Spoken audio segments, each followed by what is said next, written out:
โอเคအဲ့လိုမျိုးပေါ့နော်ကျွန်တော်တို့တစ်ခုခုကို second ဖတ်လိုက်တာနဲ့ကျွန်တော် QR code လေးကိုပေါ့နော် QR code လေးကို second ဖတ်လိုက်တာနဲ့ကျွန်တော်တို့ရဲ့ channel တွေဒါမှမဟုတ်ကျွန်တော်တို့ရဲ့ဓာတ်ပုံတွေပေါ့နော်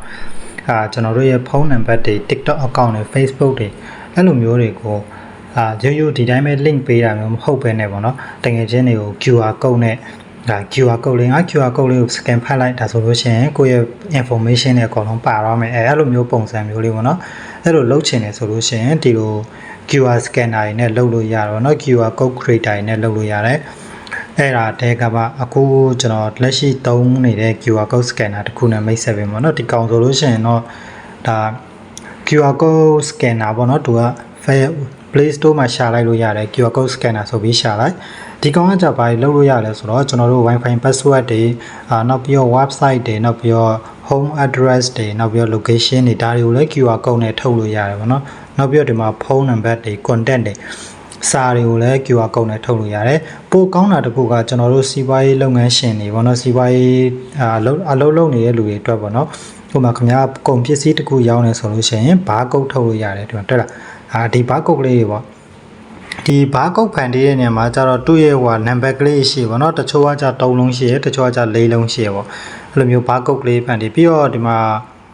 PDF file တွေကိုလည်းအဲ့လိုမျိုးကုတ်တဲ့ဖန်တီးလို့ရတယ်ကျွန်တော်တုံးများတော့ဘာကုတ်ကတော့မဖန်တီးဘူးပေါ့နော်မတုံးဘူးပေါ့နော်ကျွန်တော်ကဒီ QR code ကိုပဲများတော့ပြတုံးတယ်ပေါ့နော်ကျွန်တော်လောက်ထားတဲ့ QR code ဆိုလို့ရှိရင်ဒီမှာ website ကိုလောက်ထားတာပေါ့နော်โอเคဒီမှာဆိုလို့ရှိရင်ဒီမှာကျွန်တော်တို့ရဲ့ website တစ်ခုခုထည့်လိုက်ဗျာခင်ဗျားရဲ့ဟို YouTube လားဒါမှမဟုတ် Facebook လား TikTok လားဒါမှမဟုတ်ဗီဒီယိုတွေကိုလည်းတူကလုပ်လို့ရကျွန်တော်တခုလုပ်ပြမယ်ဆိုတော့ကျွန်တော်ရဲ့ဒီဗီဒီယိုကိုlink ကလေးနဲ့လုပ်မယ်ပေါ့နော် QR code ကလေးနဲ့လုပ်မယ်ဆိုရင်ဒီကောင်လေးကို copy ယူလိုက်ဒီမှာ share ခလုတ်ကိုယူနေပြီးတော့ကျွန်တော် copy code ယူလိုက်ပြီးတော့ကျွန်တော်ခုနကဟို QR code QR scanner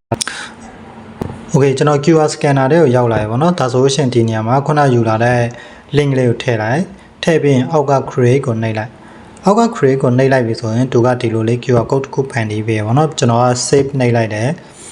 save နှိပ်လိုက်ပြီဆိုလို့ရှိရင်ကျွန်တော်ရှင်မှာပုံလေးတစ်ပုံရတော့မယ်ပေါ့နော်ဒီ QR ပုံလေးရတော့မယ်ကျွန်တော်ပုံမှာတော့ကြည့်လိုက်မယ်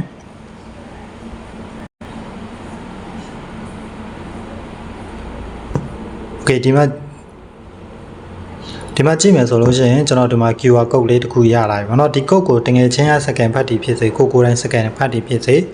ခုနက video link ကိုရောက်သွားမယ်ပေါ့နော်โอเคပေါ့နော်ဒီမှာကျွန်တော် QR code ဖတ်ပြမယ်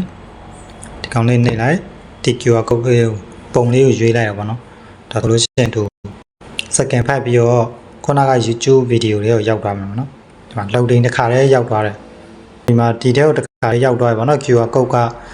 QR code ကို scan ဖတ်လိုက်ရင်ဒီကျွန်တော်တို့ထည့်ထားတဲ့ video TikTok video တွေဒါမှမဟုတ်လဲ